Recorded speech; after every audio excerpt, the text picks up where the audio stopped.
The Joe Rogan AI Experience. Train by day, Joe Rogan podcast by night, all day. Hey folks, welcome to the Joe Rogan AI Experience, episode number 6. Today's episode is something different, something wild, but let me stress, everything in this episode, from the conversation to the laughs, it's all AI generated. The voices you're about to hear, they aren't the real deal. They're not the actual people they portray. So don't take any of this as truth, all right? It's all for entertainment purposes only. Now, before we jump in, remember, this episode was meant to take place before Logan's fight with Dylan Dennis. So if some stuff sounds outdated, that's why. And hey, if you're loving what we're doing here and want to support the channel, hit up the link below and buy me a coffee. Your support means a ton, and it keeps us going with these crazy AI experiments. Oh, and one more thing, we've got something big for you. Have you ever thought of making your own AI-generated podcast just like this one? Well, you're in luck. We're launching a brand new course later this year that'll teach you exactly how to do it. Pre-orders are open now, so make sure to check it out. More on that later. All right, let's get into it. Buckle up. It's going to be a wild ride. All right, we're live. Logan. Joe, let's go! I'm so stoked to be here, brother. We've got to dive right in. It appears you're in possession of some UFO footage. Oh, man. I knew you'd bring this up straight away. Tell us everything. Yeah, I do have some footage. It's compelling. Not entirely convincing, but it's something that's been bugging me. Tell us how you got hold of this. Well, funny story. There was this guy called Chuck Clark. He was selling the footage for like $100,000, which seemed a bit overpriced. But instead of buying it, I secretly recorded it. Sneaky move. That's a lot of cash. Tell us what's so special about this footage. It's from 1995. And the movement of the disc, dude, it's just fluid. Like super fluid. Almost like it's buoyant in the air. With the tech from 95, I just don't know if they could pull off that kind of VFX, you know? Yeah, wow. That's what's compelling about it. So you're saying it's not the standard shaky cam blob in the sky kind of deal? Nah, not at all. It starts off with these two guys just goofing around, like a classic road trip around Rachel, Nevada near Area 51. And then they're parked in the desert by this landmark called the Black Mailbox. Right, yeah. And then the atmosphere just shifts. They're trying to hide, ducking in their car, and then boom, there's this light right above them. What kind of light? Like a pendulum, man, swinging above their car. The shadows, the light inside the car, it's just eerie. And when one of them gets out, that's when you see it. This disc, low enough you could probably hit it with a rock. Glowing, almost alive. That's so wild. So it's close, not just some distant thing? Yeah, nah, it's right fucking there. How did it move? It was wobbling, unstable, but the movement, it was so fluid. It felt like it was part of the air. And the surface was glowing like a beach with phosphorescent material, kind of yellowy orange. Fuck, I need to see this. I'll show you after the podcast. Can't fucking wait. And these guys are driving around Rachel, Nevada, right? That's close to Area 51? Yeah, it's right there, dude. The whole area is just spooky vibes. Yeah. With all the rumors and conspiracy theories about Area 51, it was the perfect setting. These guys were just having a classic road trip, goofing around, taking videos of each other. I mean, until the whole UFO thing. Yeah. They were at this spot called the Little Alien. Oh, yeah. I know the place. Yeah. Kind of a tourist trap, but fun. Yeah, that's true. Then the setting changes, and they're parked out in the desert near this place called the Black Mailbox. Oh, I've heard of that spot. It's like a UFO watcher's haven or something. Exactly. It's legendary. Yeah. So the camera's all tilted right, capturing the windshield and dashboard, and you can feel the tension building. They're trying to stay low, like they're seeing something wild outside. And then one of them says, "It's over the top of us." For real. And when one of them goes out to film it, you see this disc like super low to the ground, glowing, kind of pulsating, like those beach phosphorescent things. So like alive? Totally. It's like it's wobbling, but in a weirdly organic way. It doesn't feel like any aircraft we know. The way you describe it, like, it's so out there. How do they even react to it? They're in total awe, freaking out, but also mesmerized. And then there's this mention of the batteries, like the camera's going to die any second. And bam, the video just cuts off. Fucking cliffhanger. Haha, right? The thing is, their reactions felt so genuine, man. Like they were legit seeing something from another world. Have you thought about bringing it to someone like Bob Lazar? Actually, yes. I've been trying to get in touch with Bob. I feel like if there's anyone who could give a legit take on it, it's him. But so far, nothing. Yeah, Bob's a tough nut to crack, but if you can get him to weigh in, that'd be something. Totally. I haven't released it publicly because I'm still trying to figure it all out. Yeah. I mean, what if it is real?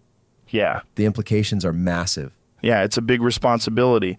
But hey, that's the fun part, right? Unraveling the mystery. Exactly. We'll see where it goes, man. Who knows? Maybe the next time I'm on, we'll have a full breakdown with Bob Lazar himself. Yeah, I can put you in contact with Bob. Please do. Do you think you'll ever release it? I want to. I really do. But I need more concrete evidence, man. This is big. For sure. And if I'm putting it out there, I want to be sure, you know? Right, makes sense. Last thing you want is to be labeled as the guy peddling fake UFO footage. And speaking of footage, Jamie, can you pull up that UFO video? You know the one we saw last week? Not yours. Another one I saw a while ago. Maybe there's a similarity. Yeah, I mean, if there's something out there, people need to see it. But like you said, got to be sure. Man, this stuff, it fucks up your head thinking about it. For sure. The universe is so massive, so unknown. The possibilities are endless. But we've got to be careful about what we put out there. Has to be genuine, you know? Absolutely. It's a fine line between wanting to share something big and being cautious about it. For sure. I just hope we can get to the bottom of it soon. Yeah, I hope so too. Here is the video. Let's take a quick look and tell me if there's any similarity to what you've got. Yeah, okay. Oh, wow. Damn, that's interesting. It's got that same weird fluid motion you were talking about, doesn't it? Yeah, that's super similar. Where's that one from? I think it was taken around the mid-2000s, somewhere in Arizona, if I remember correctly. But it's got that same kind of, I don't know, otherworldly feel to it, you know? For sure. The movement is what gets me. Like, I've seen drone footage and all, but this is different. If that's also not VFX, then it's starting to get even more compelling. Drones. That's the thing, right? We have so much tech flying around these days, it's hard to discern what's real and what's not. But that thing in the video, it just doesn't move like anything man-made. Exactly. I mean, I've seen some high-tech stuff. Drones that can do wild things, but nothing like that. That kind of movement, it's too smooth, too organic. And the emotional responses of the people filming it, that's the thing, right? You can tell when someone's genuinely freaked out. 100%. I mean, that's part of what drew me to the video in the first place. Their reactions, it's just raw. They didn't know what they were looking at, and it shows. Totally. And with your background in content creation, you probably have a better sense than most of what's genuine and what's scripted. Oh, for sure. I've seen my fair share of fake reactions, you know, and this ain't it. But again, there's just this nagging doubt, you know, with today's tech, who knows what can be faked? True. We're living in a wild time. The lines between reality and fiction are getting blurry. It's why it's so crucial to have a discerning eye and to approach these things with skepticism, but also an open mind. Couldn't agree more. I want to believe, like really want to, but I also don't want to be fooled. Me too. I really want to believe. Right? I really want to believe. Sometimes I think I can be biased because of that. Yeah, I get that. Have you considered getting that footage analyzed professionally? Maybe some forensic video analyst or something? It's crossed my mind. I'm considering it, maybe get multiple perspectives and see if there's a consensus. If they all lean one way, then it might be worth going public with it. Well, if you do, you've got to come back on and tell us about it. I'm sure everyone listening would love an update. Absolutely, man. It's a wild ride, and I'm curious to see where it goes. That's what it's all about, pushing boundaries and seeking the truth. But shifting gears a bit, speaking of pushing boundaries, I heard you've got a new project in the works. Yeah, man. I'm working on a documentary, actually. It's about the online world, the influencers, and the behind the scenes of content creation. That's fascinating. You know, most people just see the finished product on YouTube or TikTok or wherever, but they don't see the hours of planning, the team behind it, the failed ideas. Well, there's so much to it. Exactly. And that's what I want to showcase. I want people to understand the grind, the mental challenges, and the pressures of always trying to outdo your last video. It's not all glitz and glam. I can imagine, you know, and there's this weird balance, right? You have to stay true to yourself while also trying to appease the algorithm and the audience. That's got to be challenging. Oh, it's a constant battle. Sometimes I just want to put something out because it means something to me. But then there's that voice in the back of my head asking if it'll get enough views. Right. If it'll get demonetized, all that. The algorithm. It's like this unseen force dictating creativity.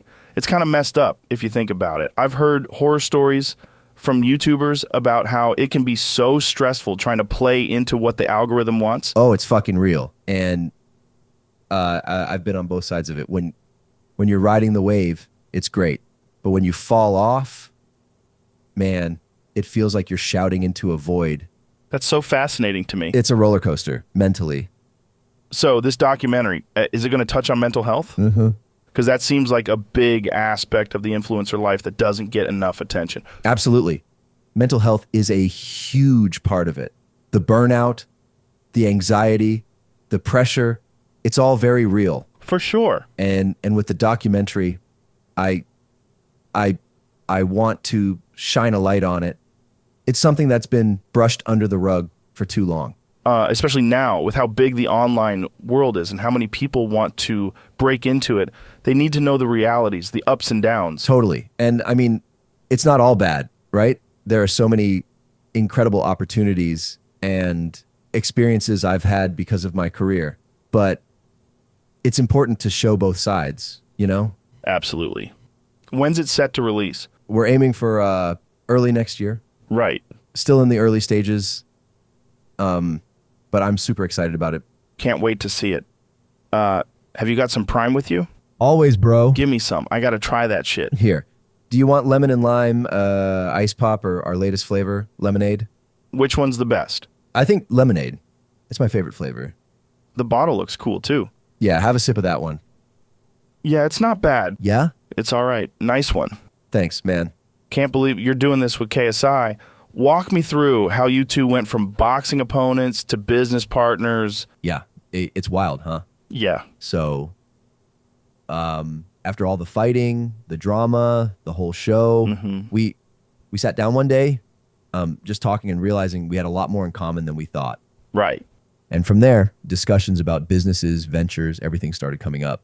And Prime, that idea, it kind of just grew organically from those conversations. It's like, after all that rivalry, there was this newfound respect and drive to collaborate. And Prime, man, it's not just another drink. Right. We both were adamant about creating something that wasn't just sugar and water. You know, we really dove into what makes a great hydration drink, the ingredients, the taste, everything. And I got to say, the response, it's been beyond our wildest dreams. That's so fascinating. Yeah, it's been insane. We partnered with UFC, which for me is like so surreal. And then we got Arsenal and FC Barcelona on board, the soccer clubs, you know? Mm-hmm. It's just been one thing after the other. I sometimes have to pinch myself, you know, to think that KSI and I, two guys who wanted to beat the living shit out of each other, came together to make this happen. It's crazy. Yeah, it's wild. Absolutely. We've got so many plans, dude. New flavors, expansion, maybe diving into some other sports realms. It's fucking exciting, man. Just the idea that our brand could be everywhere, that's the vision. So why hydration drinks, though? Hey, folks, just a quick one here. If you're enjoying this experience, if you're getting value out of these wild conversations, there's a simple way to give back. Hit that subscribe button. It goes a long way. For those who really want to dive deeper with us and support this journey, you can become a patron on our Patreon. Or if you're feeling generous, you can buy me a coffee. Links for everything are right there in the description. I can't express enough how much your support means to all of us here. It's you that keeps this ship sailing. All right, let's get back to it. We noticed a gap, so many drinks out there, just loaded with sugar and crap. We wanted something genuine that actually, hydrates and tastes good. Jamie, pull up their website. Let's see some of this Prime magic. Thanks, bro. You'll see. It's game changing. I can see why the UFC would partner with you. Fighters, weight cuts, hydration is massive. Exactly, man. And that's where we come in. It's a perfect fit, honestly. I see, yeah. What about the backlash? Did you get some backlash? People saying you're just riding the trend or whatever. Yeah, of course. There's always that. But we're putting in the work, showing the benefits, and the results, man, they speak for themselves. I saw a video from More Plates, More Dates. You familiar with him? Oh, yeah. I've come across some of his stuff, for sure. He was concerned that Prime doesn't have the right electrolytes, especially sodium, for hydration. That's what makes classic sports drinks not as sweet, What's up with that? Right. I saw that. And here's the thing. We formulated Prime to be like an optimal hydration solution. It's not just about sodium, Right. We've got a mix of electrolytes in there that we believe works best. But I get it. Everyone's got an opinion. But sodium is fucking massive when it comes to rehydration. People sweat, they lose sodium. It's pretty straightforward. And you're right. Sodium is super important. But our formula, it's balanced. Like if you're just guzzling sodium and nothing else, that's not optimal either. No, of course not. But classic drinks, they had that taste because of the sodium, right? Right. You can't get away from that. It's wild that you guys decided to go in a different direction. Yeah, well, we wanted to make something that tasted good, but also did the job. Right. The shit that I'm doing, like WWE wrestling and all, hydration is key, I've had cramps, dehydration issues. So I really wanted a drink that worked for me. Yeah. My buddy once had a severe dehydration issue during a marathon, ended up in the hospital. It can fuck up your system. Fuck, man. That's rough. Yeah. I mean, with Prime, we've had UFC fighters, football players. They've all given feedback. The response has been Still, pretty Derek positive, brought up a good point. Sodium, it's preposterous to think that you can avoid it in a hydration drink. We haven't avoided it. It's in there. But in the ratio we think works best. I get that it might be different from other drinks, but we've done our research and the feedback has been solid, honestly.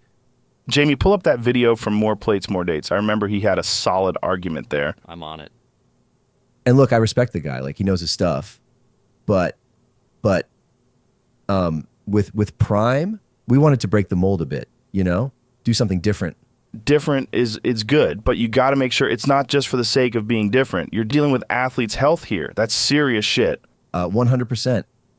And that's why we didn't just throw stuff together. We consulted experts, nutritionists, trainers, and took feedback seriously. Did these soccer clubs raise any concerns about the lack of sodium?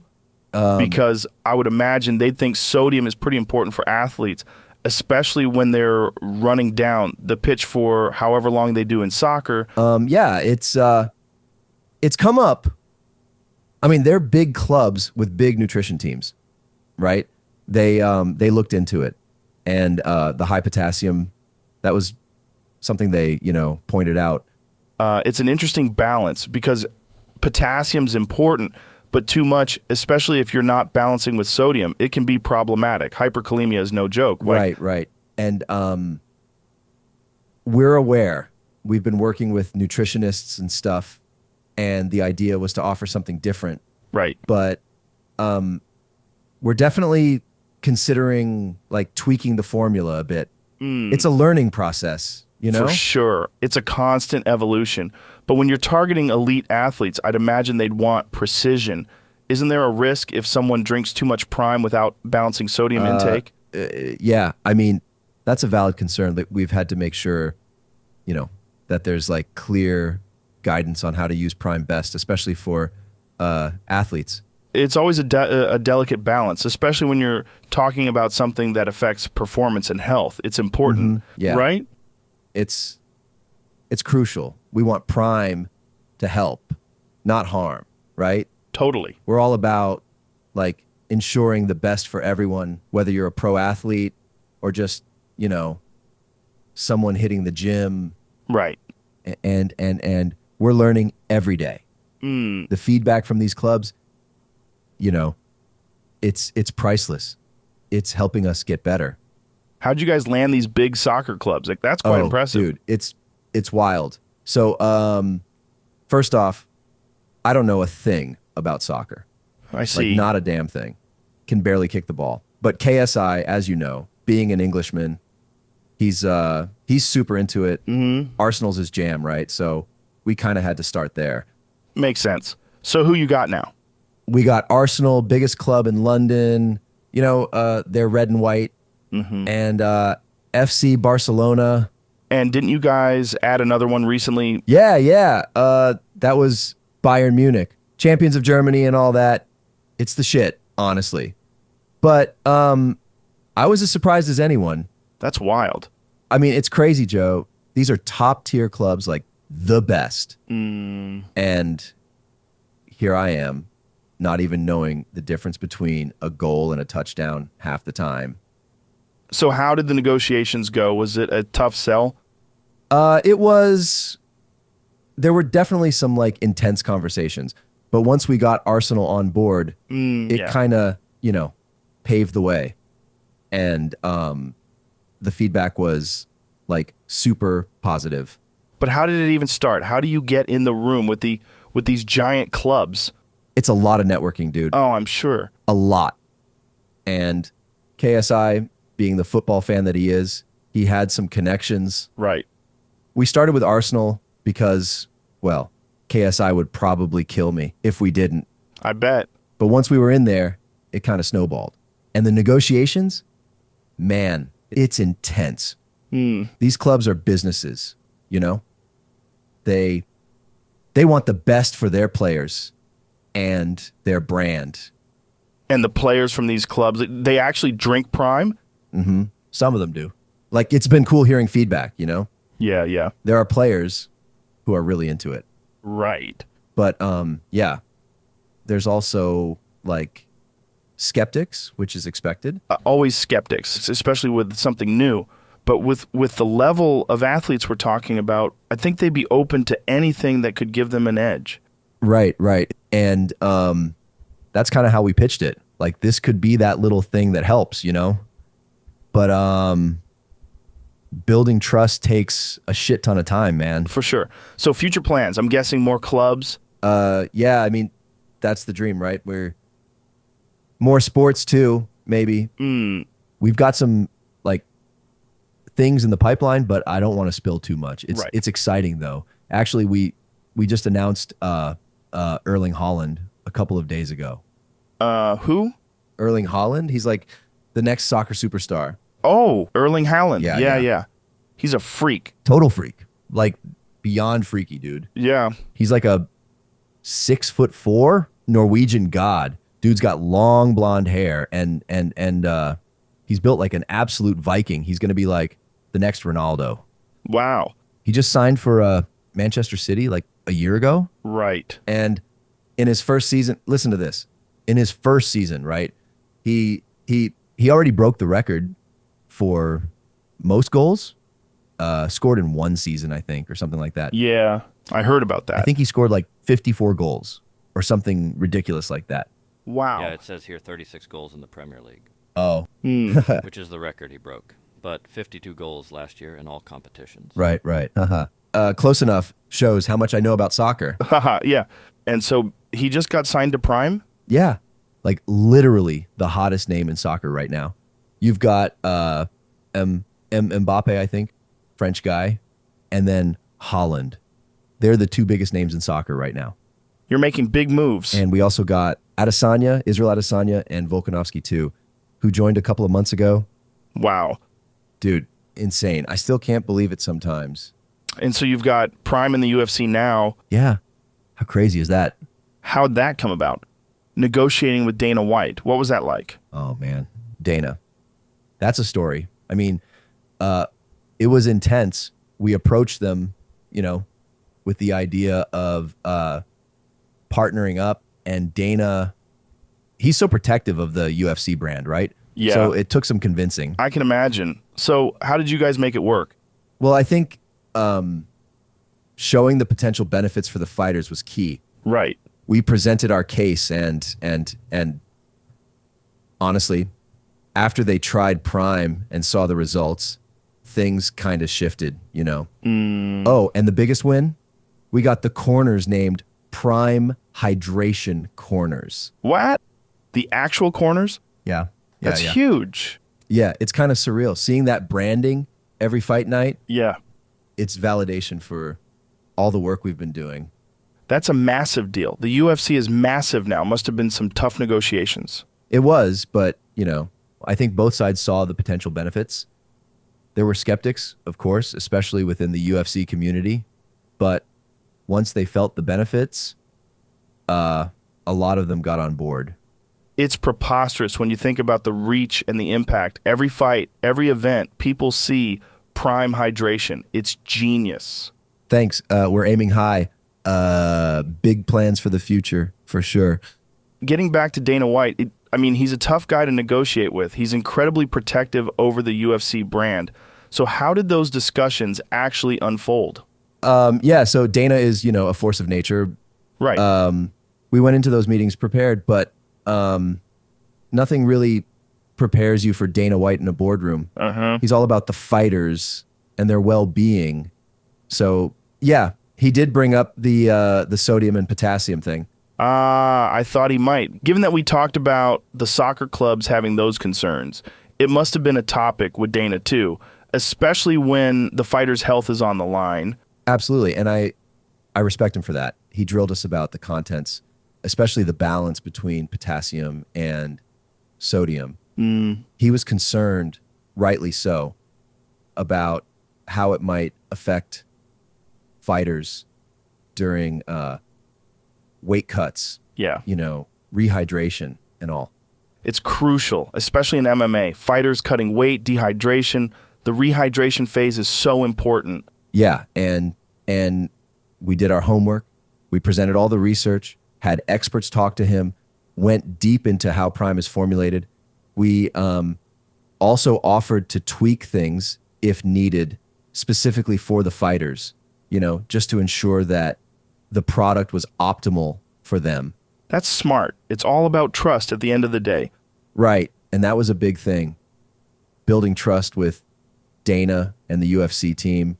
And once we did that, once they were confident in the product and its benefits, things they started falling into place. And now you've got the branding all over the octagon. It's impressive. Thanks, man. But it sounds like it was quite the journey to get there. Oh, for sure. Every step, every meeting was a challenge. But it was worth it, for the brand, for the fighters, and just for the validation of what we're trying to do with Prime. But let me ask you straight. Do the fighters actually drink Prime, or is it all just for the show? No, they do. Like, we've had feedback from many of them saying it helps, especially during those weight cuts and rehydration. But I'm not going to sit here and say everyone does. It's like with any product. Right. Some people swear by it, some don't. So with all of this, how does Prime compete against the big boys like Gatorade and Powerade? I mean, they've been around for fucking ages. That's a good question. I mean, those brands, they're giants. They've been in the game for so long. But the thing is, Prime is new, it's fresh, and there's something about it that resonates, especially with the younger crowd. Really? Yeah, dude, it's wild. Kids, they absolutely love Prime. I don't know if it's the branding, the taste, or what, but it's been so popular that we've struggled to keep them on the shelves. That's awesome. Right? And it's not just about the taste. Parents seem to prefer the natural aspect of Prime, less artificial stuff. It's healthier in many ways. And then there's the whole athletic side to it, which gives it that edge, That's cool. It must be satisfying to see it fly off the shelves. Yeah, it really is. But it's a tough market to crack. Those other brands, they have deep pockets. For sure. And I respect what they've done, but I think there's enough room for everyone. We're not trying to replace them, but we're here making our mark, doing the shit that we're doing, and the response has been incredible. It's overwhelming at times. The whole situation with KSI must add another layer of complexity too, right? I mean, KSI and Jake, that's some heated shit. And then there's you in the middle. How does that all play out? Man, that's it's a minefield, to be honest. Jake and KSI, their beef runs deep, and it's been going on for so long. But then on the flip side, KSI and we've found this mutual respect and partnership with Prime. It's a weird triangle, man. No shit. I mean, that's got to be tough for you, right? It is. I won't lie. Like, KSI and we've moved past our differences, found common ground in business, and we see eye to eye on a lot of things now. But Jake, he's got his own feelings, his own beef, and sometimes, yeah, it does get tricky. So how does that work? I mean, if Jake and KSI were ever to come head to head, let's say, where do you stand? That's the $1 million question, right? Honestly, I'd hope it never comes to that. I've told both of them I'm out. If they want to sort their issues, they do it without dragging me into it. Right. But at the end of the day, Jake's my brother and KSI is my business partner. It's about respecting those separate relationships. It's crazy how these worlds can overlap and clash. Yeah, right? But it's commendable that you're trying to navigate it with integrity and keep things separate. Thanks, man. It's not easy. There's a lot of emotions, history, and egos involved. But I've learned to just stay in my lane, focus on what I can control and let them handle their own stuff. That's wise. Everyone's got their own journey, their own battles. And while Jake and KSI have their thing, I've got mine. It's about finding that balance and not letting external stuff mess with your head too much. Right. At the end of the day, you got to do what's best for you and your own mental health. Yeah. It's a fucking massive challenge juggling all these relationships and business ventures and Yeah, it is. But, challenges make us grow, and I'm grateful for the journey, even with all its crazy twists and turns. Keeps things fucking interesting, I guess. Speaking of fights, I watched Jake's fight against Nate Diaz. That was wild. Jake's been doing incredible, man. Nate's a tough opponent. Yeah. And Jake, he really stepped up. It's nuts to see his progress, Nate's a fucking warrior. Been in some legendary wars in the UFC. I've watched him since his early days. How did Jake prepare for that? He trained like a fucking beast. I mean, I've seen Jake train for his other fights, but for this one, he was like next level. Waking up at dawn, 2-a-days, sparring with top guys. It's impressive. That dedication, it's something else. But Jake's always been like that, hasn't he? Yeah, Always pushing the limits. Yeah. He's always been super competitive, especially with me. Right. It's like this sibling rivalry thing we've always had, but it's also a mutual respect, you know? Yeah. Speaking of which, I heard something interesting about the fight night. Someone told me Jake didn't allow you to bring a Prime bottle because of some sponsorship conflict. What was that all about? Man. Yeah, it was a thing. All right, sorry for the quick interruption, folks. AI Joe Rogan here, and I want to let you in on something amazing. If you ever thought about diving deep into podcasting, using AI tech like what you're listening to right now, well, this might be your golden ticket. It's a course titled Unlock Your Creative Potential, AI-generated podcast mastery course. Here's the deal. This course isn't just about producing an AI podcast. It's about revolutionizing the way you create. Imagine crafting content with an AI that brings to life any guest or topic you can dream of. The possibilities are truly endless. Whether you're just getting started or you've been in the game a while, this is a next level tool.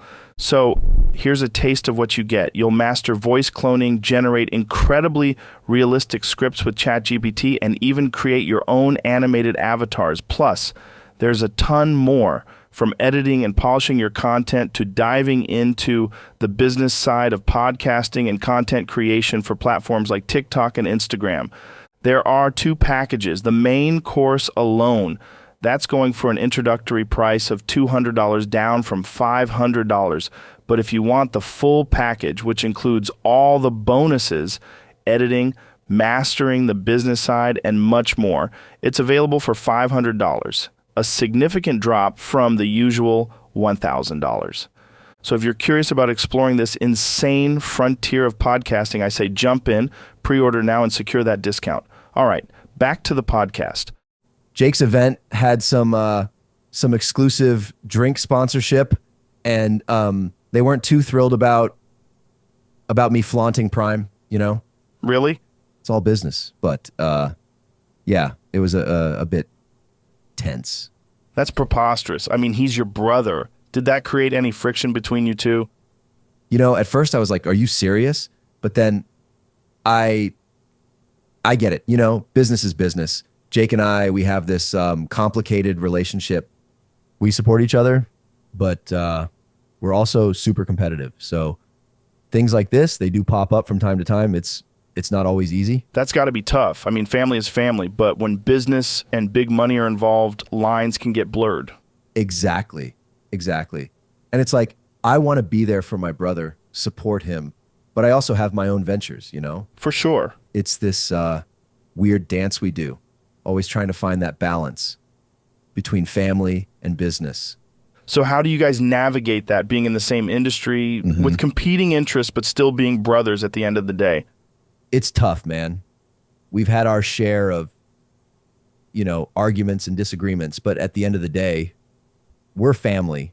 We've learned to communicate better, set boundaries. It's about respecting each other's paths while still being there for one another. It's complicated, but we make it work. But having Jake by my side, even with the ups and downs, it's a blessing. We push each other, challenge each other, and that's priceless. Absolutely. Brotherhood's a special bond. Even with all the challenges, it's worth navigating through. 100%. We might butt heads, but I wouldn't change our relationship for anything. It's made us who we are. I really got to pee real quick. Hold on, we'll be right back. Classic. Hey, real quick, guys, just reminding you of our course. Imagine crafting any podcast with any guest. It's endless, dude. Learn to clone voices, script out your episodes with AI, and even animate avatars. There's editing, business tips, the whole deal. Main course is now $199 and the whole package just $499. I want to be on this next gen podcast wave. Pre-order now, get that discount. All right, back to the podcast. And we're back. I wanted to talk to you about the WWE. Oh yeah? Dude, it's wild. Just watched your match with Ricochet. How did that feel? Man, it's a whole different beast, you know? The energy, the crowd, the physicality of it. I thought boxing was intense, but this is on another level. Wrestling is fucking crazy. People keep saying it's fake, but they really underestimate just how athletic you need to be, the fucking beating you get. Yeah, man. It's nuts. It's predetermined outcome, but the physicality is real. And then there's the showmanship on top of it. It's not just about beating the other guy. It's about selling it. And that's something I learned real quick. It's about like not just the moves, but the performance, you know, sure. the drama, the story. And Ricochet, man, he's a beast. Respect to him. Absolutely. He's been in the game for a while, but you won. Yeah. What would you say has been the biggest lesson for you so far? I think, and this might sound cliche, but it's the importance of persistence. You get thrown down, literally and figuratively, and you got to, you know, pick yourself up and keep going. No shit. That's the same with life, too. Absolutely. I saw Roman Reigns was on the card, too. How's the vibe backstage with someone of his caliber? Roman's like a legend in the business. Backstage, he's chill, but there's this aura around him, you know? He and Jay, they had a crazy match. You catch that? Yeah, I did. Reigns and USO always put on a good show. Love their dynamic. Yeah, it's something you can't fake. The chemistry they have in the ring, it's palpable. Makes me want to, you know, up my game even more. Right. You know what fucks me up? The sheer amount of physical punishment you guys take. Yeah. It's nuts. Even if it's choreographed, you're still getting slammed and thrown around. Exactly. People, they see the entertainment side, but they don't always get how real the hits are. 100%. The shit I'm doing in there, it takes a toll, man. How would you say that experience compares to fighting Floyd? Floyd was intense, but in a different way. That was like the pinnacle of my boxing journey. And this is a whole new chapter with the WWE. But both have taught me a lot about discipline and pushing my limits. Crazy how you've jumped from Vine to YouTube to boxing with Mayweather and now wrestling in the WWE. It's a wild trajectory. Haha, thanks, man. You ever thought about crossing paths with The Rock? Man, The Rock. It's a bit of a touchy subject for me, honestly. Really? Why? Well, growing up, I idolized him. Like, looked up to him as a hero. Right. The way he handled his career, his motivational aspects, his hustle. I mean, he's Dwayne The Rock Johnson, you know? Yeah. Yeah, and so we actually had some joint content on social media a while back. Yeah. But then after the whole controversial incident in Japan, he basically asked me to pull it all down. Oh, really? Yeah, and the part that really got to me was that it wasn't personal communication. It wasn't The Rock reaching out to me. It was his team. It felt like my hero just, you know, wanted nothing to do with me. And it hurt. And look, I get it. I understand the whole PR side of things, protecting your brand and all that, but it was a low point for me. Wow. And has there been any connection or talk since then? Well, he did reach out on Instagram once, but it was just casual, you know? Right. No acknowledgement of what happened. It felt strange, like a disconnect. Yeah. And, you know, it's interesting to see how different people handle situations. Like Kevin Hart, he's been supportive, maintained that amicable connection, right, even when I was in the eye of the storm. Kevin's a good guy. I love Kevin Hart. For sure. And sometimes I wonder if sharing stories like this publicly might backfire or affect future relationships, but I just think being honest is key. Totally. Imagine you and The Rock in the ring. Oh, man. Right? That would be wild, wouldn't it? It would be amazing. Well, you never know. It's always crazy to me how personal dynamics change, especially in the entertainment industry. I mean, 1 minute you're collaborating with someone and the next everything changes. Yeah. It's fucking wild. And it's also, you know, like a testament to how fragile relationships can be. Right. When you're in the spotlight. Everything's under a microscope. A buddy of mine was telling me something similar, how one wrong move and it feels like the world turns on you. Exactly. But, you know, I've learned that you can't dwell on it. You got to keep evolving, growing, and just stay true to yourself. Right. Have you ever considered jumping into movies like The Rock did? I mean, I've thought about it. I love challenging myself, and acting is definitely like something I'm interested in. But, you know, one thing at a time. Wrestling is the shit I'm focusing on right now. Right. Wrestling is intense. The discipline, the physicality. How's your training been? It's been rigorous. Like the physicality, the agility you need. It's definitely pushed my limits. But man, it's been so rewarding. That's what life's about, right? Pushing your limits. Like Goggins always says, stay hard. Going through the tough stuff, that's when growth happens. Absolutely. And speaking of growth, the discipline I've gotten from wrestling, it's spilled over into other areas of my life too. I can imagine. I mean, like the discipline you get from something like martial arts or wrestling, it's unparalleled. I always felt the same with jiu-jitsu. Like it not only changes you physically, but mentally as well. Makes you more dialed into things. Yeah, totally. And having that structure, that routine, it just gives you a different kind of confidence. Right. You know? For sure. It's why I'm a big advocate for people picking up something physical, anything. I don't care if it's martial arts, bow hunting, or even just hitting the gym. Changes your whole perspective. Absolutely. It's transformative. So if you were to consider acting, any particular genre or role you'd be interested in, would we see you in an action movie or maybe a romantic comedy? I think action would be dope.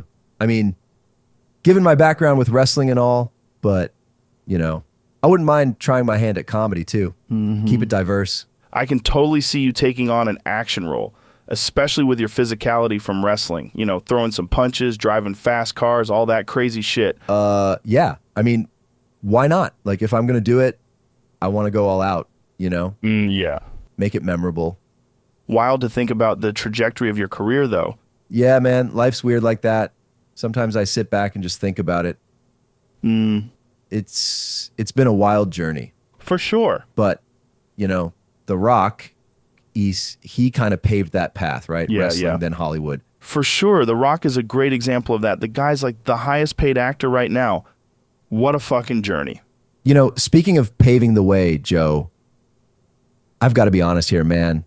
I've watched your podcast for years, and the way you've changed the game, it's insane. Like, you've seriously influenced so many people, including myself. Oh, thanks. I just started this thing as a fun side project with my buddies, and it kind of took off. Kind of took off? Yeah. That's an understatement. Man, you've had some of the biggest names on here, and the way you engage in deep conversations. It's inspired so many content creators to start their own podcasts. Well, thank you. I always wanted it to be a place where we can have open dialogues, you know, where nothing is off the table. And that's what's special about it. Like, when I started my my own podcast, Impulsive, I took cues from what you were doing, the way you just sit down and talk, no fluff, getting deep into topics. Yeah. It's revolutionary. It's crazy how just talking can have such an impact, right? Absolutely. And your voice, man, the weight it carries, the influence it has. Whether people agree or disagree with what's said on the podcast, they listen, Yeah. they engage. It's powerful. Yeah, it's a responsibility too. Every time I bring someone on here, every topic we discuss, it's all with the hope that it adds value in some way. Yeah, and it shows. It's authentic. And I think that's what draws people in. Yeah, maybe. It's why I've been a fan for so long. You're a trailblazer, Joe. I'm just here having conversations. It's wild how it's resonated with so many. It's more than that. It's a movement. I mean, with Impulsive, I've tried to, you know, pave my own way. And working with Mike, it's been a trip. The dynamics, the chemistry. I've noticed it's wild how you guys play off each other. And I've seen there were other hosts before, right? Right. They don't seem to stick around too long. Yeah, you've noticed. It's like Mike, he's got this strong personality. And I feel like sometimes it can be overwhelming for the third host. Overwhelming how? You know, it's like sometimes I think Mike kind of bullies them out. It's unintentional, but the presence, the the energy he brings can be too much. And the chemistry between him and me, it's like really strong, you know? And it's crazy how that can shift the energy of the whole show. Right, exactly. And I've seen the third host feel overshadowed. They kind of fade into the background. And it's not like we want that, you know? We want everyone to shine. But why keep trying with a third host? Why not just keep it to the two of you if that dynamic works? That's a really good question. I think there's this idea of wanting to bring in fresh perspectives, different voices. Right. And we believe that a third dynamic can add that layer. But it's been challenging. It's wild because sometimes two people just click and it's hard to insert someone else into that mix. Yeah, and Mike and I, we've been through so much shit together. So the bond, it's different. Right. And when someone new comes in, it's hard for them to find their footing, you know? Totally. But I do feel bad when things don't work out. It's a tough spot to be in. You want to grow and evolve the show, but at the same time, you have something special with Mike. It's like we're trying to find that balance, but also it's about the audience too. They've gotten used to us, you know? So there's this thing about staying true to what they love, but also trying to evolve. The podcasting game is tricky like that. The audience, they bond with the hosts, and any change can be, well, it can be met with resistance. Yeah, and I've seen that every time we bring someone new, the audience is like skeptical, but then they warm up to them, and just when they do, the dynamics shift, and you know, things change. Yeah. You know, I've always wondered, how did you manage it with just you and Jamie? Like this huge podcast, all the success, and then that insane Spotify deal? Jamie's the best. Yeah, he is. He's a wizard. He's the best. It's wild, really. Jamie and I, we clicked from the start. We have this unspoken understanding. I think the key is keeping it simple, less variables, less chance for conflicts or ego clashes. Really? Yeah, but the idea was to always have genuine conversations, you know, not get lost in the noise and just focus on the content. And that Spotify deal, man, I mean, wow, that was a game changer. Yeah. How did that even come about? All right, listen up, motherfuckers. AI Goggins here. I'm hijacking this fucking podcast for a quick second. If you're tuning in and haven't hit that subscribe button yet, what the fuck are you doing? Don't be a weak motherfucker. Subscribe. It's simple, it's easy, and it's a damn good decision. And if you really want to step up, show some real support, become a patron on Patreon, or just buy me a coffee. You'll find all the links in the description. Don't just sit there, get after it. Your support means everything to us. It's time to be uncommon among the uncommon. All right, let's get back to this. Stay hard. It's still preposterous to me, to be honest with you. Yeah. They approached us with this idea of creating an exclusive platform for the podcast. At first I was skeptical, but then seeing their vision, understanding the potential, it made sense. They offered creative freedom, which was crucial. That's the dream, right? Yeah. Getting the support and the resources without compromising your content. Exactly. The integrity of the show, the authenticity, that was non-negotiable. Spotify understood that, and it's why we moved forward. But it's also wild because with such deals, you're always walking a tightrope between staying true to your roots and adapting to a new platform. Yeah, and you've managed it really well. Like, the transition seemed smooth from an outsider's perspective. Right. Was there any backlash or challenges you faced? Oh, absolutely. Anytime there's change, there's resistance. Some longtime listeners were frustrated with the exclusivity, the comment section being gone and all that. But, you know, it's part of the game. You adapt, evolve, and hope your true fans stick with you. And I think they have, because what you're doing, the conversations you're having, they're unique. It's why I've always looked up to this podcast. And, you know, it's been an inspiration for me and so many others out there. That means a lot. It's wild the journey podcasting has taken in the last few years. We're all learning, growing, and trying to make sense of this new age of content. If you don't mind me asking, $100 million. What did you do with it? You know, it's wild to even think about it. On one hand, it's just a number, but it does have an impact. First, I made sure to take care of the people around me, family, close friends, and ensuring a good life for them. Right. Makes sense. One of the biggest shifts, though, post-deal was moving to Texas. Right. That was a significant change, and then starting the comedy club. Oh, That's yeah, been of course. like a passion project. The comedy mothership, right? That's Yeah. such a sick name, by the way. Haha, thanks. The idea was to create a space where comedians, whether they're well-known or just starting out, have a place to, try out their material, be raw and authentic. The environment in LA was getting stifling in a lot of ways. And it's not just a comedy club, right? I've heard it's like an entire experience. Exactly. It's a place where people can come, laugh, and just have a good time. No phones, no recording allowed, just enjoy the show. Right, yeah. There's a bar, a restaurant, and we've even got a podcasting room. It's a hub for everything comedy. It's great. That's wild. Really changing the game there. Yeah. So, do you think it's changed the comedy scene there? Like influencing the comedy culture in Texas? I'd like to think so. We've seen a lot of comedians moving to Texas or coming through more frequently. There's a sense of freedom, a renaissance of sorts. It's like we're going back to the roots of comedy, just raw, unfiltered, real talk. And that, to me, is what it's all about. Right, right. It's like when things get too controlled, too, structured, it loses some of its magic. Right. And comedy is all about that raw emotion, right?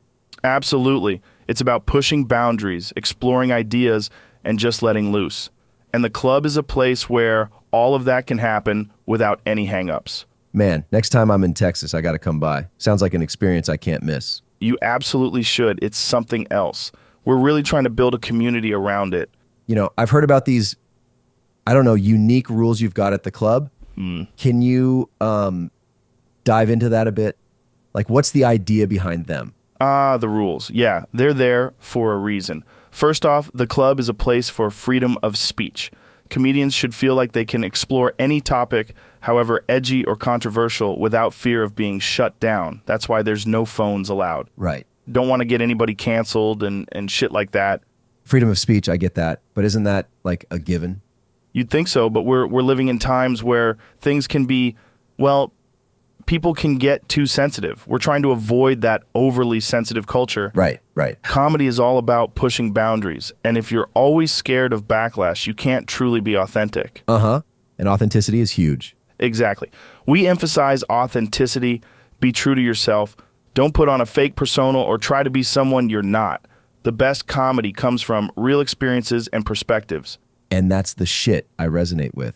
It's like you're watching someone bare their soul on stage, That's it. And then there's the work ethic. If you're performing at the mothership, you're expected to put in the time and dedication. Stand-up isn't a joke. Right. Well, it is. But the craft is not. There's a difference there. Mm-hmm. Gotcha. So it's about respect in a way, right? Absolutely. Respecting the craft, the audience, the space. Reading the room is crucial. While we want comedians to push boundaries, they need to be aware of the audience. It's a two-way street. And what about experimentation? Like trying new shit out? Wildly encouraged. That's part of the art. Experiment, refine, test material. Not everything is going to land perfectly every time, and that's okay. The stage is a place for growth. Man, this sounds like a haven for comedians. And storytelling? Is that a thing? Oh, for sure. Personal anecdotes, real-life experiences, they grip an audience. If you can weave a story into your set and make people laugh while doing it, that's gold. I love that. Talking about stories, I heard you've been holding on to some wild ones, specifically for when you'd get on here. What's up with that? Man, I did. I've got like these 5 stories I've been saving for when I come here, kind of waiting for the right moment. And, this feels like it. Hell yeah, I'm all ears. Let's hear the first one. All right, so the first one takes place in New Zealand. Yo, listen the fuck up. AI Goggins here. I'm hijacking this podcast real quick. Just reminding you of this new course we've got going on. It's a no bullshit course, AI-generated podcast mastery course. This isn't playtime. It's about unleashing your fucking potential with AI. You're gonna clone voices, craft scripts with AI, the whole fucking 9 yards. Time to stop being a fucking bitch and get your hands dirty. Main course, $199. Full deal, $4.99. Step the fuck up, pre-order, and save some cash. Now let's get back to the podcast. Stay hard, motherfuckers. I was there for some filming, and we decided to go bungee jumping, right? Because, when in New Zealand. Mm-hmm. Yeah, so we go to this really high bridge, and I'm like, let's do this. Right. But just as I'm about to jump, this local dude, probably in his 50s, comes up to me and says he's a fan of my YouTube channel, like in the middle of nowhere. Wild. Right? So he starts telling me about this special bungee tradition they have. Apparently, if you can make a certain Maori face while you jump and maintain it till you bounce back up, you get to jump again for free. What kind of face? Like a fierce warrior face, tongue out, eyes wide, like fucking insane. And I'm like, this will be great content. So I decide to give it a shot. But as soon as I jump, I realize he's probably just fucking with me. No one's filming this tradition except my crew. That's hilarious. It's crazy, man. So I'm hurtling down, making this ridiculous face, and when I bounce back up, I see him. He's just laughing his ass off with his buddies. They got me good. But I did get that second jump for free. So silver lining. That's a good one. Authentic experiences like that, they're priceless. Always keeps things interesting, And I've got more where that came from. Just wait till you hear the next one. Oh, I'm sure. Okay, so I was in Japan, right? Not the forest incident. This is something entirely different. And we're staying at this super traditional ryokan, the ones with the tatami mats and everything. Mm-hmm. Yeah. And at night there's this sound, like a tapping. It's coming from the walls. And I'm like, what the fuck is that? So I asked the owner, this old Japanese lady, right? And she tells me it's the spirit of a samurai. Of course. Apparently, the place was built on some old battlefield, and that samurai is just not at rest. Could be true, or she could be pulling your leg. That's what I thought too. But dude, every night that tapping, same rhythm, same spot. Like, I'm not superstitious, but that was some creepy shit, Did you try to communicate or anything? No, I mean, I was too freaked out. Right. But here's where it gets crazier. On the last day, I find this old coin under my futon, like super old. And I ask around, and turns out it's from the era of the samurais. Uh-oh. Yeah. So I don't know if the whole samurai thing was legit or if it was just some fucking prank, but I still have that coin. Gives me the chills just thinking about it. I mean, I'm a skeptic, but some stuff is just weird and you can't explain it. Exactly. I've had some other wild stuff happen on my travels, but that one sticks with me. Makes for a good campfire story, though. I bet. I'd probably freak out hearing some tapping every night. You ever consider going back, investigate it? I thought about it, but, after the forest incident, going back to Japan feels heavy.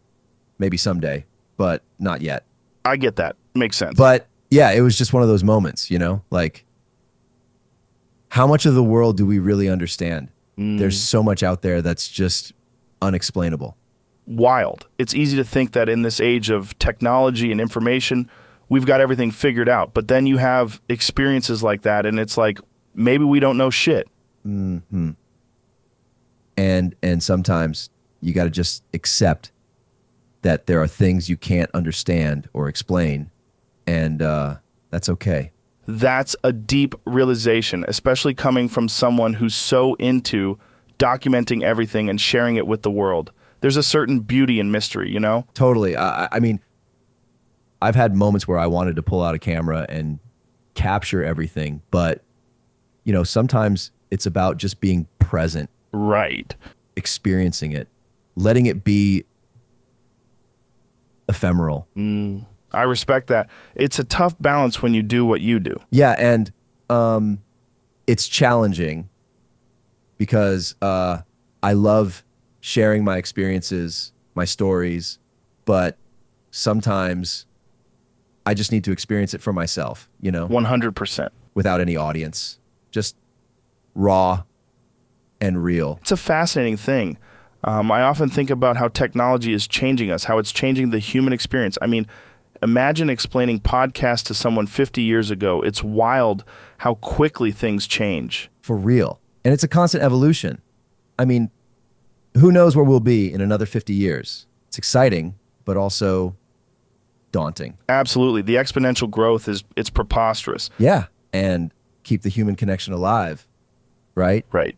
Through stories, experiences, whatever that looks like in the future. 100%. That's what it's all about. Connecting, sharing, and growing together. Even if it's through some weird samurai story in a Japanese ryokan. Right? It's all part of the journey. Speaking of that samurai, you think it might have been, something supernatural? I mean, shit, I don't know. The thought definitely crossed my mind, but it's hard to say, I've always been kind of skeptical about ghosts and all that. I've had a lot of folks on the podcast who've had their own wild experiences. Some believe it's real. Others think there's a scientific explanation behind everything. Where do you stand on it? It's tough. I mean, I've never seen a ghost per se. Right. But there are things I've felt or experienced that I just can't explain. I'm open to the possibility, It's wild to think about, the idea of spirits or energy lingering around. I've done some trips in isolation tanks, and sometimes it feels like you're connecting to something bigger. Yeah.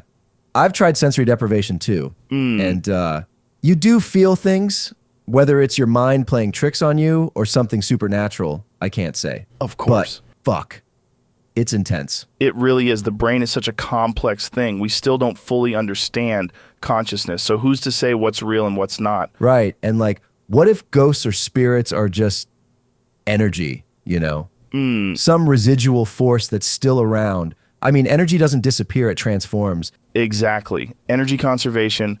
But when it comes to the supernatural, I feel like there's so much we don't know. And maybe that's the allure, the mystery behind it. Yeah, and the stories. Every culture has its own ghost stories. For sure. Tales of the supernatural. That can't all just be coincidence, right? 100%. It's interesting, isn't it? There's something universal about these tales. Whether it's trying to understand the unknown or cope with death, it's a part of our human experience. Yeah, for sure. And, if the samurai was a ghost, I mean, at least he didn't seem like a vengeful spirit or anything. That's a silver lining. But man, the idea that places or objects can hold on to memories or energy, it's such a fascinating concept. Totally. Makes you wonder about the history of places, the stories they could tell. Whether you believe in ghosts or not, there's a weight to that. Absolutely. A connection to the past. Maybe it's all just a way to feel connected to something bigger than ourselves. Yeah. I think you might be onto something there. It's a humbling thought for sure.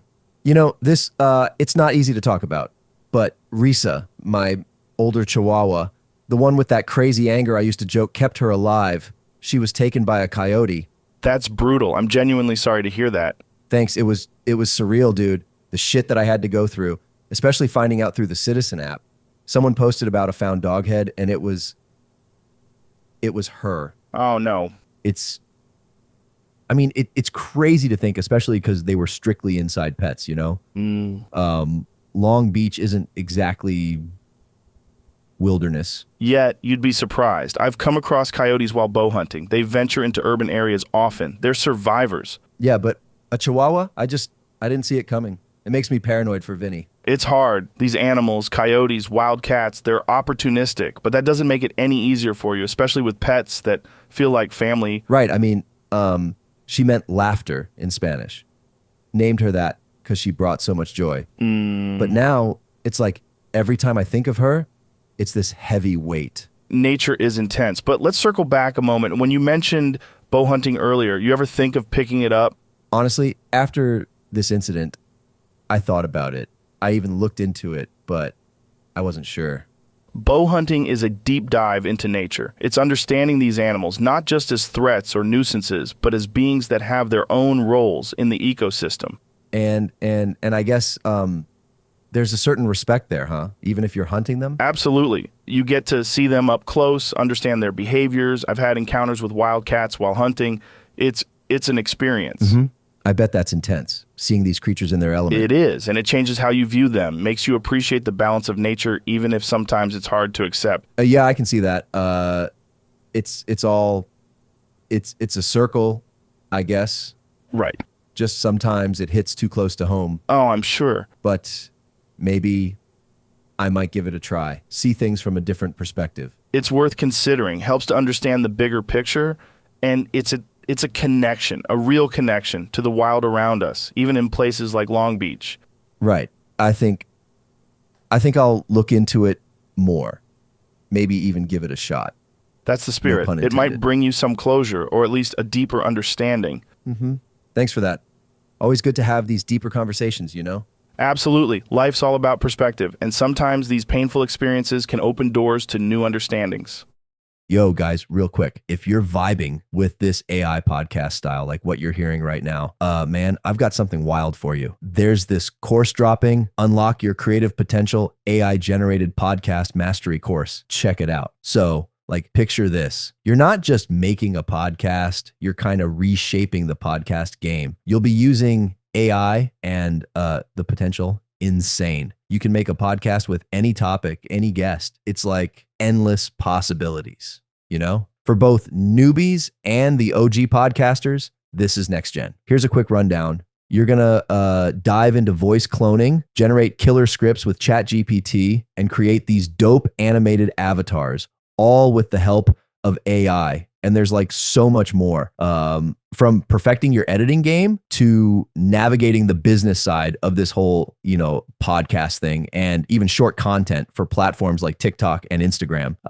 Price wise, for just the main course, it's like $199 USD right now, down from $500. And if you're going all in, like getting everything, all the major and minor bonuses, that's going to be $499, down from the full $1,000. All right. So if you want to explore this new wave of podcasting, hop on board, pre-order that course, get that sweet discount. Cool? Cool. Now let's jump back to the podcast, y'all.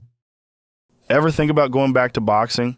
Yeah, actually got a fight coming up with Dylan Danis. Dylan Danis. Wow, that's getting into the MMA realm. Yeah, dude. And it's been heating up like crazy. This guy's been posting pics of my fiance Nina with all her past relationships on Twitter. Wow, that sucks. He's trying to get in your head. Oh, for sure. And I trolled him back, man. Made a website that counts the days he hasn't fought. That's wild. And at the press conference, I gave him a cake with him knocked out on it, you know? Seriously, what happened? Chaos, bro. John Fury smashed the set because he felt his son Tommy wasn't getting enough attention. Wow. Dude's a cannon. John Fury, he is nuts. Uh-huh. And Tommy's fighting KSI. Said he's going to end celebrity boxing if he wins. Tommy against KSI, you against Dylan. That's a lot of drama. Yeah, you have no idea. But dude, Dylan took it way too far. It's personal now. You ever worry that all this drama, especially when it's this personal, might mess with your head during the fight? Nah, man. I think it fuels me, you know? Like, Dylan thinks he's trolling me, but he's just making me want to knock him out even more. So you're using his tactics against him? Exactly. Dude's been out of the ring for so long. So I'm like, let's see if he's ready to handle me. That's wild that he would do that. Yeah, man. The press conference got heated, but the fight, it's going to be even crazier. So this cake, it actually had him knocked out on it? Yeah. It's like a picture of him on the canvas, you know? What was his reaction? Bro, he was pissed. You should have seen his face. He wanted to punch me right there. That's some next level trolling. Yeah, and the weird thing is, I think he kind of loves it. Right. Like he's into the drama, you know? Maybe he needs it. Some people, they need that fire to perform. Uh-huh, yeah. But he's been out of the ring for so long. Like, how's he going to handle it when we actually go at it? Yeah, it's a different story once you're in there, gloves on, and you're not trolling each other on Twitter. Exactly, man. Exactly. All the shit talk doesn't matter once you're getting punched in the face. Absolutely. But anyway, so yeah, I got engaged. Congratulations. Nina, right? Yeah. Nina, we went Instagram official with that 2022, the beginning of me and you post. You might have seen it. Saw that. It's wild how social media is the way to announce big life moments now. So how did the proposal go down? Dude, Lake Como, Italy.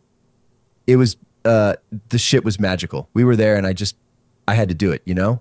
Lake Como? That's quite the spot. Must have been something. Yeah, it was, I mean, I always fantasized about it, you know?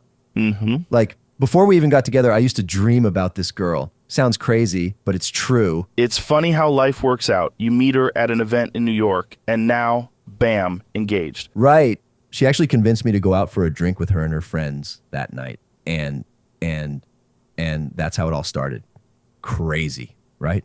It's wild how one decision can change the entire trajectory of your life. Mm-hmm. And speaking of new beginnings, Nina and I were thinking of getting a new dog together. After everything with Risa, it's a big step for me, but I think it'll be good. Yeah, for sure. I mean, Risa will always have a special place, but life moves on, you know? And with Nina, everything just feels right. It's like she understands me on this deep level. It's rare to find that kind of connection. For sure. And seeing her past relationships, like with DiCaprio and Jack Brinkley Cook, I feel lucky, you know? Like she chose me. Yeah, I get that. Mm-hmm. It's been a roller coaster, but the best kind. Life's a wild ride, but having someone by your side who gets you, that's priceless. Congrats again on the engagement. Thanks, really means a lot. It's a new chapter, and I'm excited to see where it takes us. For sure. You know, speaking of her past relationships, it's kind of crazy to think she was with someone like DiCaprio before me. Yeah, wow. Does that ever mess with your head? I'd be lying if I said it didn't, you know? 100%. I mean, he's fucking Leonardo DiCaprio.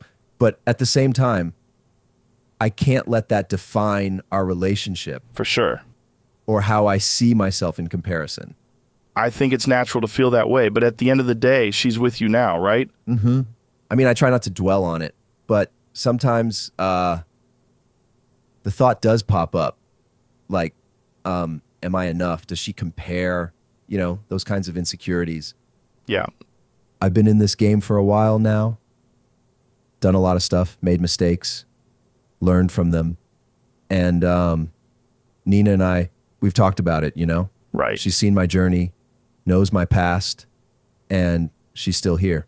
How has it been navigating the ups and downs of your career with her by your side? It's been grounding, to be honest. Having someone like her who's been through the limelight, dealt with the media, you know, the paparazzi, it helps. And she's been so understanding, especially when it comes to my past relationships and the shit I've been through. Sounds like you've got a solid foundation. Looking at where you are now compared to where you began, do you ever take a moment to just reflect? All the time. And it's kind of wild to think about, like from Vine to YouTube to boxing and now podcasting. It's been a journey. But through it all, I've learned so much, grown as a person. And now with Nina, it feels like a new chapter. Wild. You know? It's amazing to see the evolution. I remember watching some of your early stuff. You've come a long way. Thanks, dude. It means a lot. And having people like you to talk to, share experiences, it's invaluable. Makes you realize everyone's on their own path, but we're all kind of figuring it out as we go. It's all about the journey and the people you meet along the way, and it seems like you're in a good place now. Definitely. She's been a game changer. And while the past shapes us, it's the present and future that really matter. Whatever's next, I'm ready for it. You dated Josie Canseco for a while. How did that end? And the whole thing with her dad, that was pretty intense, right? Oh, man. Yeah. Josie and I, we had our moments, you know? It was intense and a lot of emotions. We were both in this public eye, and that sort of relationship pressure, it's a lot. Pressure's got to be wild, especially with the whole dynamic of her dad being who he is. Anything crazy ever happened with that? Dude, you have no idea. So there was this one time, Jose, her dad, right? He legit wanted to challenge my dad to a boxing match. What? I know, right? My dad's never boxed in his life. I mean, Jose's this former MLB player, and then there's my dad, Greg Paul, who's like more into lifting logs than boxing gloves. Right. It was wild, man. What sparked that? Well, there was some Twitter beef. You know how it goes. My dad said something. Jose replied. And Before you know it, he's throwing out a challenge. I mean, like a legit challenge to settle their differences in the ring. Dad's gone wild. How did you handle that? It was weird. I mean, Josie and I were trying to navigate our relationship, and then our dads are going at it. But look, Jose's passionate. He believes in standing up for his family, and I respect that, you know? How did your dad react? My dad? Oh, he was all in. He's always up for a challenge. But they never actually got in the ring. I think cooler heads prevailed, and we all just sort of moved on. Damn, that's wild. Relationships are complicated as it is, and then you add family dynamics on top. Oof, it's a whole new level. Yeah, it was a roller coaster. But you know, I learned a lot from it. Every relationship has its lessons, right? For sure. Okay, I've got another wild story. This one's about me and Mike. You know, Mike Malak. Mm-hmm. Dude's one of my closest friends, but sometimes he can be a bit much. Yeah, I know who Mike is. So Mike, he's always been a magnet for like the craziest situations, especially when it comes to girls. We were in LA and he meets this chick at a party. Turns out she's a former porn star, but like that's not even the half of it. So they hit it off, and next thing I know, Mike's literally head over heels.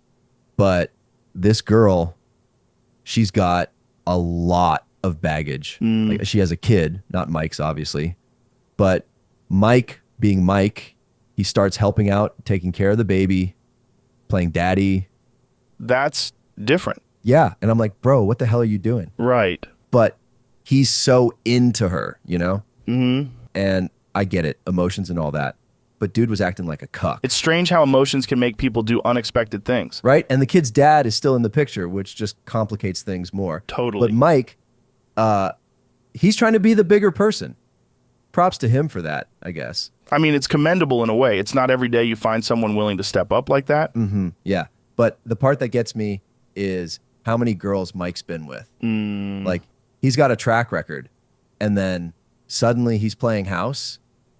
It's weird, man. Mike's a wild card. People change, I guess. Sometimes life just throws you a curveball. True. And I've told him, bro, be careful. But he's like, I got this. And I hope he does. But damn, he sure knows how to pick 'em. Sounds like a wild guy, to be honest. Never a dull moment with Mike around. Always some new drama, new story. But, you know, that's what makes life interesting, right? Absolutely. Keeps things spicy. Makes for some great stories, too. You heard about his new burger joint? No, I haven't. It's called 10 out of 10. A bit on the nose if you ask me, but it's Mike. He's been getting into the restaurant game. I mean, the burgers are pretty bomb, I won't lie. Is it like a gourmet place or more like a fast food joint? Kind of in between. He's trying to hit that sweet spot. Good quality, but like still fast and affordable. Right. And, you know, the reviews have been great, except for one. Which one? Mine. Of course. So, a while back, before he opened the joint, I tried making my own burger for him. Gave it my all, man. Thought it was a solid effort. Right. Dude gave it a 4 out of 10. Can you fucking believe that? Ouch. Must have been pretty bad. Yeah, and I'm still a bit salty about it. I mean, I've been to his place, eaten his burgers. They're good, but come on. Mine wasn't a 4. So what was wrong with it? Oh, he had a list. Said the bun was too dense. The sauce was too tangy. Meat was overcooked. I'm like, bro, you're just saying this because it's me. Maybe he was just trying to give you some tough love. Maybe. Or maybe he's scared of a little competition. But yeah, I've been poking fun at him for it. Every time I go to 1010, I keep telling him it's good, but not as good as mine. You should make a Logan's 11 out of 10 burger and serve it at some pop-up or something. You know, I've thought about it. Like a one-day thing just to mess with him. Yeah. But in all honesty, Mike's doing great with it, and I'm proud of him, you know? It's always interesting to see your friend succeed, even if it's just for fun or a side hustle. Mm-hmm. Totally. And he's passionate about it, which is the main thing. Just wish he'd recognize my culinary genius, you know? Maybe your burger was just shit. Dude, come on. All right, folks, got to interrupt for a second here and remind you of the course we got going on. You ever think about making your own podcast? But not just any podcast, on an AI-generated one like this. We're going to release a course, the AI-generated podcast mastery course. We dive deep into voice cloning, AI scripting, animation, and even how to make a splash in the business side of things. The entire package, all those tools, it's just $4.99 right now. Sounds wild, right? If you're curious, pre-order and grab that discount. All right, let's dive back in. Okay, one thing I'm curious about, and I wanted to ask you, have you ever thought about trying DMT? Like the drug? Yeah, exactly. I mean, it's a profound experience. Opens up a whole new world. I've had some crazy, insightful trips with it. I've heard you mention it before on the podcast. Yeah. It's something I've been curious about, but like I don't know, dude. Right now, I mean, why not? You're here, and I've got some. If you're curious and open to it, we could do it right on the show. Might be wild. man, I've done a lot of things, but that's like another level Yeah. on air too. I don't know. It's intense, right? It's intense, yeah. But it's also short-lived. It's like a quick but profound glimpse into another dimension. A lot of people come out of it feeling, I don't know, more connected or having deeper insights about life. I mean, it's tempting, but it's also like unpredictable, right? Yeah. I've heard people see entities or go to other places. Yeah, yeah. It's a little nerve-wracking. Totally understandable. It's not for everyone, and it's definitely something you've got to feel ready for. I just thought, since we're here talking about experiences and all. No, I get it. And I appreciate the offer. Honestly, I'm curious, but maybe not today, not right now on air, maybe like off the podcast first. Dip my toes in before diving deep, All right, whenever you're ready, if ever. It's just one of those things I think can offer a different perspective, but always on your terms. Yeah. I mean, who knows? Maybe down the line, I'm just going to need some time to think on it. Totally get it. And hey, whether you do it or not, life's a trip on its own, right? Oh, for sure. Life's got its own crazy twists and turns. Don't need DMT for that, but, never say never. I get the hesitation, but consider this. You're in a safe environment surrounded by people who care about your well-being. We've got professionals on standby if anything goes awry. It's a controlled setting. I've seen it change perspectives in ways that are hard to explain. It's just, I've heard stories, man, like some wild stuff. Yeah, there are wild stories out there, but most of them are profoundly positive. People talking about feeling more connected to everything, understanding their purpose better. It's transformative. But what if I see some shit I can't unsee? That's the thing. It's not just about seeing. It's about understanding, feeling. It's deeper than any surface level vision. And whatever you see or feel, you come back with a fresh perspective. Plus, I'll be right here with you. Fuck, man. Okay, I'll give it a shot. All right. But if I start freaking out, you better have my back. Always. Let's keep it low dose, just a gentle intro. Trust me, it's going to be an experience. All right. Let's do it. Let's do it. Here's to the unknown, I guess. That's the spirit. All right, let's get set up. This will be wild. Fuck, man. Jamie, grab that bag over there. This one? Yeah. Holy shit, dude. I'm so All nervous. right, first thing, just relax, deep breaths. Remember, you're in control. Ready? As ready as I'll ever fucking be. Jamie, throw on some music, please. Something relaxing. Good. Hold the vapor in for a bit. Exhale slowly. Is that okay? Yeah, perfect. Okay, everything's kind of blurry. Perfectly normal. Close your eyes. Let the experience guide you. I'll be here the whole time. Whoa, I see. It's like a vast desert. Pyramids. Is this Egypt? Let it flow. What else do you see? People. They're dressed in robes. Oh wow. They're building something. It's not the pyramids. It's something different. Mm-hmm. There's a sense of community. Everyone is working together. Connect with it. Let the images come to you. I'm walking towards this huge monument. It's not like anything I've seen before. There are symbols, writings. It's not hieroglyphics. It's older. I feel a connection. Like this place is familiar.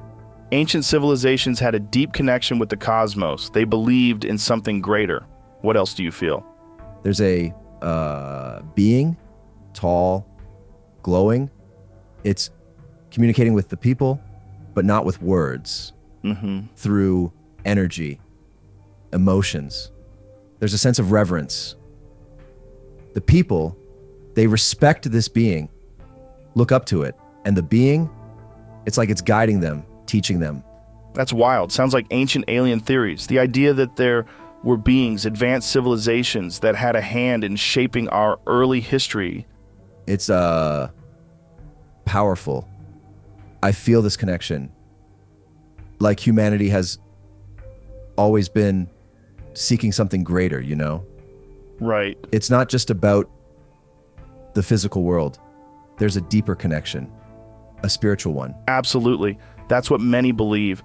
DMT can connect us to those ancient memories, to a collective consciousness. It's preposterous how deep our roots go. It's fading, but that was intense. Whoa, I've never felt anything like that. Welcome back. Trips like these can give you a deeper perspective, connect you to things beyond our everyday understanding. It's fascinating. Man, I can't even put it into words. It felt so real, like I was there, living through those moments. That's the magic of it. You've glimpsed into something ancient, something beyond our daily lives. It's a lot to process. Definitely going to need some time to digest all that. But thank you, Joe. Anytime. That was transformative. Remember, it's all about exploring your own consciousness, understanding yourself better, and connecting with the universe. It's a wild journey, isn't it? Wild doesn't even begin to cover it. Fuck, man. You know what's crazy? That trip you had, it makes me think of some theories from Graham Hancock. Have you read any of his stuff? I've heard of him, yeah.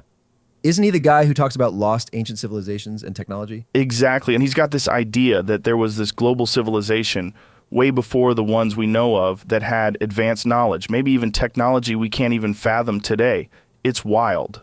After that trip, honestly, I wouldn't doubt it. Oh, I'm sure. It felt like I was tapping into some ancient memory, some deep-rooted knowledge. That's what's so fascinating. Hancock thinks that, places like Göbekli Tepe, those massive stone circles in Turkey, might be evidence of that. It's preposterous how they managed to build such advanced structures over 10,000 years ago. Yeah, I mean, if you think about it, the pyramids, Stonehenge, we still don't fully understand how they were built. Totally. There's got to be something we're missing, right? Yeah. Some piece of the puzzle. Absolutely. We're so arrogant sometimes, thinking we're the pinnacle of civilization, that we've got it all figured out. But what if there was a civilization millennia ago that was even more advanced than us, and then some cataclysmic event wiped them out? We might just be rediscovering what they already knew. Like a reset button on humanity. Yeah. That's a sobering thought. And, there's this pull I felt during the trip, like I was being shown something important, something I needed to remember. That's the thing about DMT. It's like it connects us to the universal consciousness. Graham Hancock, he's experimented with ayahuasca, and he says it's like a direct line to the ancient knowledge of our ancestors. It's not just a hallucination. It's like accessing the Akashic records or something. The what now? Akashic records. It's this ancient idea that there's a kind of cosmic library that holds all knowledge, every experience, every thought ever had. Some believe you can access it through meditation or, substances like DMT. Man, that's it's a lot to take in, but it makes sense in a weird way.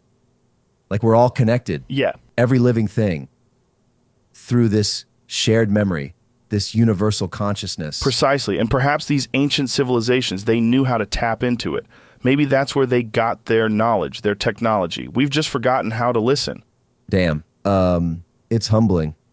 Makes you realize how much we don't know and how much there is to discover.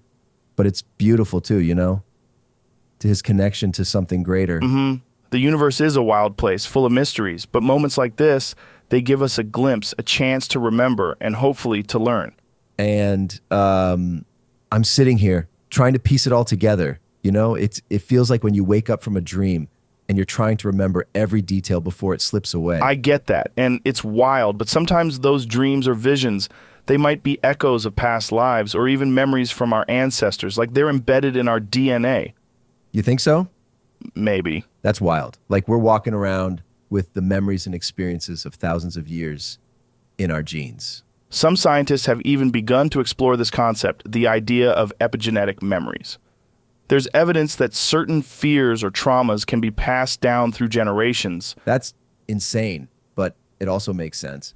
I've always felt this deep-rooted connection to certain things, places, and experiences that I couldn't explain, like an inexplicable draw to certain landscapes or sounds.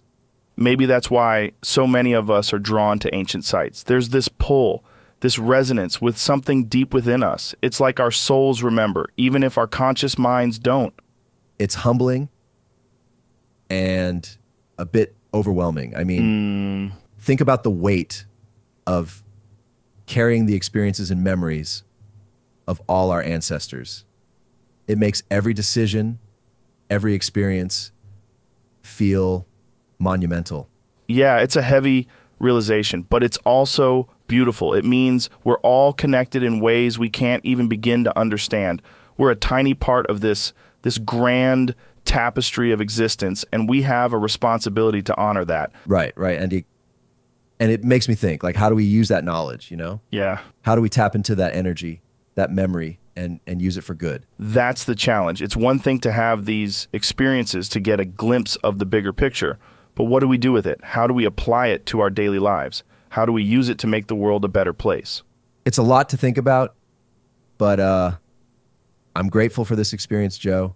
It's opened up a whole new perspective for me. Same here. It's always a trip, quite literally diving deep and exploring the mysteries of the universe with someone else. Thanks for being open to it. No, thank you. This is one for the books, for sure. I mean, fuck. How often do you get to journey through the cosmos and tap into ancient memories on a podcast? Only on the Joe Rogan AI Experience. Yeah, man, it's a lot. Thanks for sharing this with me. Absolutely. It's been transformative. For sure, it's these types of experiences and conversations that I think really get to the heart of what it means to be human. We're so much more than just our everyday routines and habits. And I think having this platform, you know, where we can have these deep, unfiltered conversations, it's essential. We need to be reminded of the bigger picture sometimes. No doubt about it. As we wrap up, I just want to remind anyone listening, always approach any kind of substance or experience like this with caution and do your research. But also be open to new experiences, new understandings, and maybe even a glimpse into the unknown. And I'm grateful for this experience and for being here with you today, Joe. Yeah. It's been one hell of a ride, for sure. Thanks for coming on and diving deep with me. I really appreciate you coming on. Thanks a lot, Joe. It was my pleasure. All right. Bye, everybody.